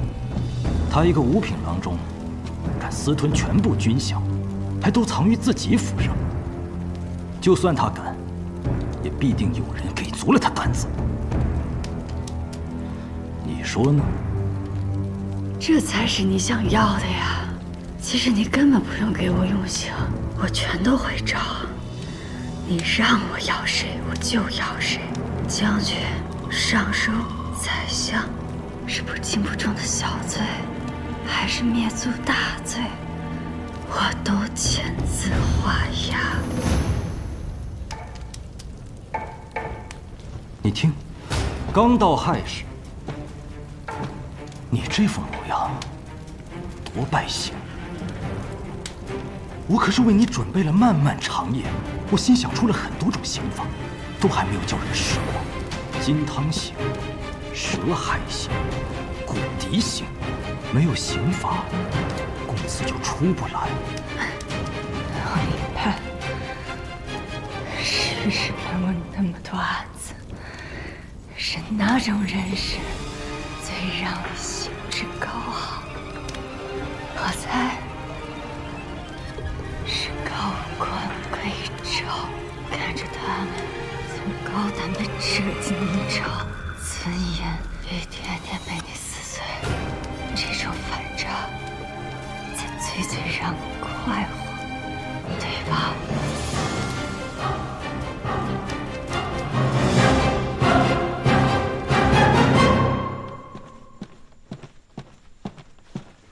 郎主，张尚书，说吧，今夜是何情形？是。今夜袁嗣成带人进入度量府中，搜出了丢失的军饷。度量因贪墨军饷，现已伏诛。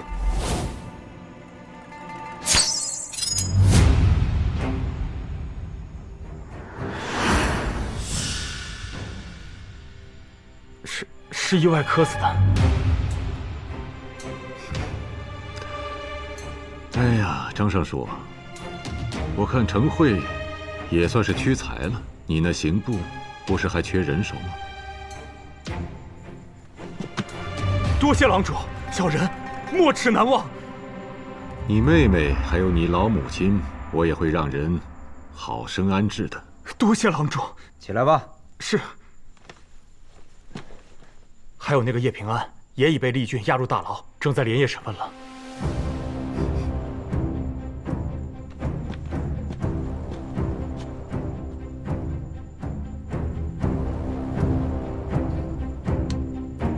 今夜事还得在今夜比。小人明白。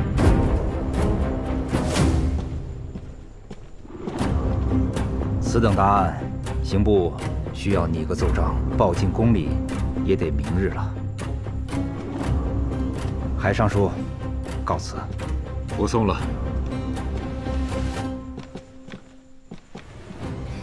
派人盯着程慧，看他到底能不能除掉叶平安。是。你为何怀疑叶平安是御史案的幸存者？最初发生郑源案，我以为他不过是个替罪羊，可没曾想他利用郑源案竟谋得使职，而且他还清楚度量贪墨一事，找我想用军饷案来对付度量，我便知其心思缜密，绝非泛泛之辈。先前家母寿宴设计御史案的那位前来贺寿，他窃视手臂上的那个7叶昙花烙印，让嫣儿呆呆看了许久。我便引导嫣儿将其画了出来，果然试出了，她就是御史案的受害女子。心思缜密，已深入局，好一个欲掌控人心之人，此人必除之。没想到你竟是我的知己，用刑具剥落他们的身份，这才是最高的技艺。可惜呀。说，指使度量从官道上劫走军饷的人，到底是谁？当然是出身士族的人。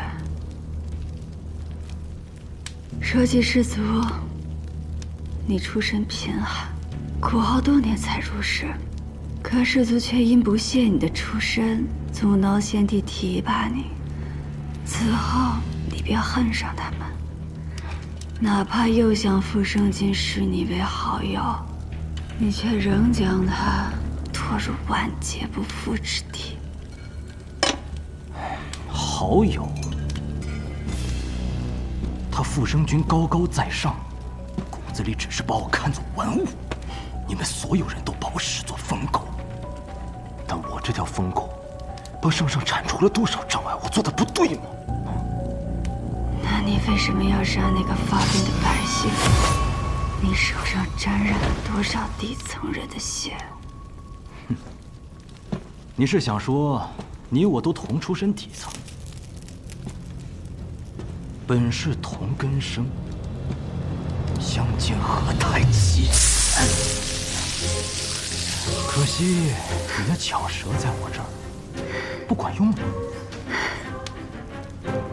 每次行训时，最让你索然无味的，便是人死的那一刻，不再等待挣扎。因此，对于我这种体弱的凡人，我倒有一个颇具技艺却又不会重伤的刑罚，可有兴趣？说来听听。龙鳞满床波浪湿，血光点点香而起。取鱼鳞相间，便是龙鳞；再将其挑落，血染斑珠，这便是香而起。来人，马上去给我弄几条鱼来。这也是宵禁，去哪儿用鱼了？去找郡押回牢房，让他好生歇着，待会儿再好好招呼他。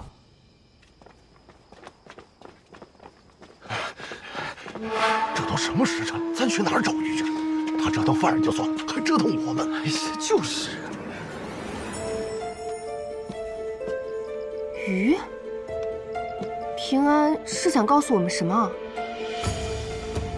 鱼离不开水，是指有水的地方。平安能传递的消息极有限，所以应该是最具体的地点。那就是黑市。没错，能在宵禁之后买到鱼的，只有黑市。我明白平安的意思了，我们得赶紧过去。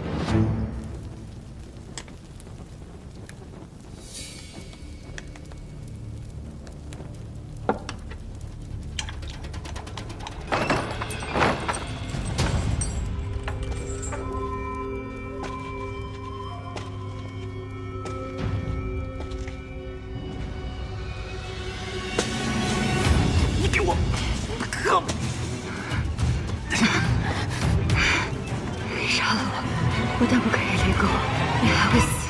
你在跟我鬼扯什么啊？东阳死前告诉我一个秘密，你不也看到了吗？这对你背后之人很重要。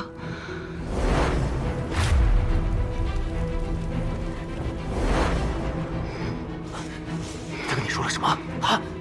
东阳行贿了很多人，他将跟那些人的交易记录成册，若出事，这本名册也会公之于众，你背后的人就会倒大霉。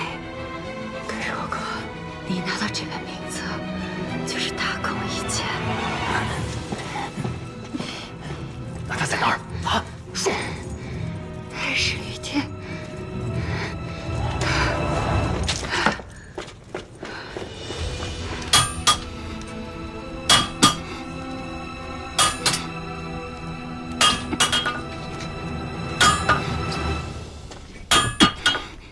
少成啊，你这是……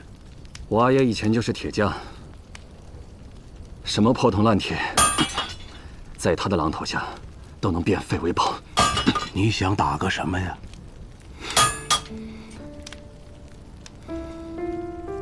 给自家人的腰牌。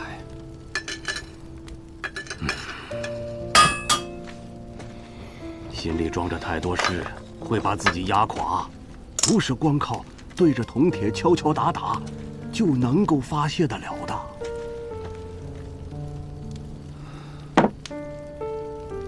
古树，你知道吗？有的时候，我觉得自己的双手很脏，所以我不断地用酒去冲洗。可怎么都洗不掉上面的血腥味。之后我的心就会变得更硬、更冷。其实，你若插手审问军饷案，那叶平安就此刻最重要的是获得美党的倚重。每个人都有自己的路要走，既然选择了，就不应该将希望寄予在别人的身上。我是这样。案情简单，但我觉得有疑点。哦，什么疑点？